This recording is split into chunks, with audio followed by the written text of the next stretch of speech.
नमस्ते।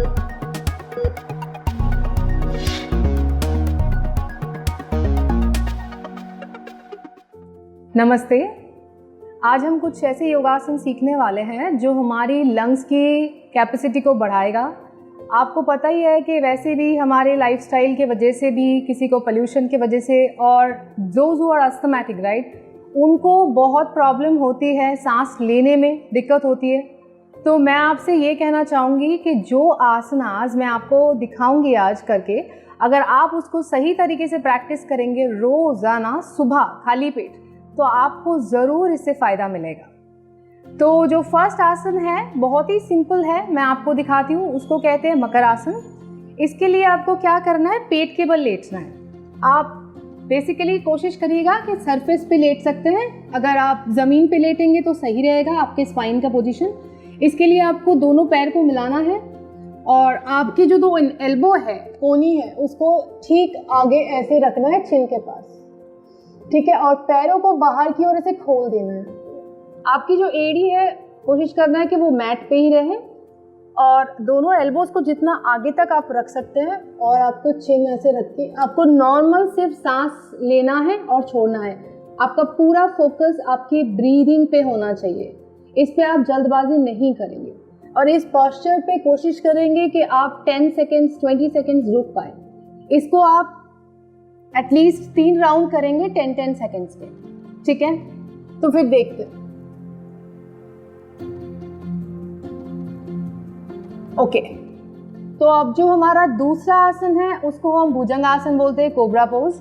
उसके लिए भी आपको पैर मिला के रखना है, और आपका जो हाथ है ठीक आपके चेस्ट के पास रखना है। कोहनियों को सटाना है ऐसे शरीर के साथ। सांस लेते हुए आपको ऊपर देखना है, इनहेल।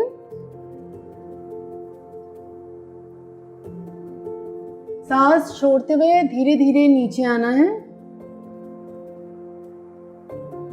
ये हो गया आपका दूसरा आसन। इसको भी आप 5 बार 10 बार धीरे धीरे करके ग्रेजुअली इंक्रीज कर सकते हैं मैक्सिमम बेनिफिट पाने के लिए। तो जो अभी थर्ड आसन है, जो हमारी लंग्स के लिए बहुत अच्छा रहता है और पूरा ऑक्सीजन अंदर तक जाने में मदद करता है, उसको हम कहते हैं फिश पोज, मत्स्य आसन। इसके लिए क्या करना होगा, आपको आपके पैर बिल्कुल सीधे रखने हैं, सीधा लेटना है आपको।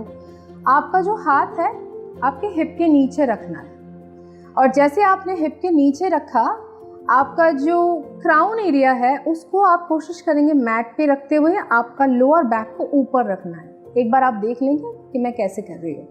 दोनों हाथ हिप के नीचे, और यहीं से सर को रखना है।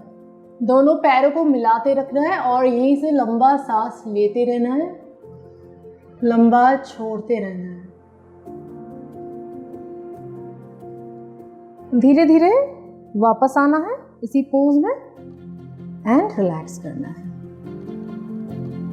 जो चौथा आसन है उसका नाम है अर्ध मत्स्येंद्रिय आसना।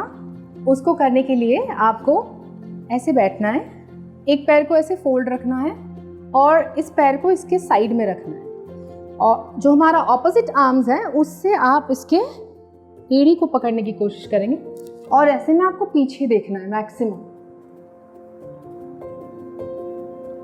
And relax.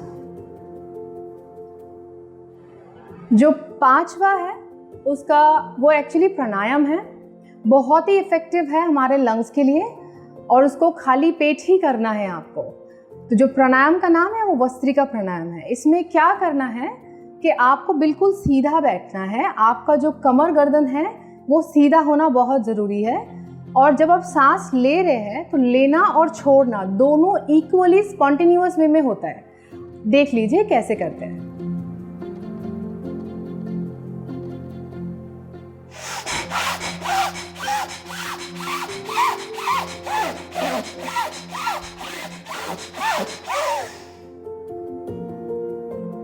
ये थे 5 बहुत ही फायदेमंद आसनास। अगर आप इसको रेगुलर बेसिस पे करेंगे तो जिनको अस्थमा है, डस्ट एलर्जी है, जो नोज़ ब्लॉकेज रहता है साइनस के वजह से, ये उनके लिए भी बहुत बहुत ज़्यादा फायदेमंद होता है। इवन हमारे फेफड़ों के लिए भी होता है।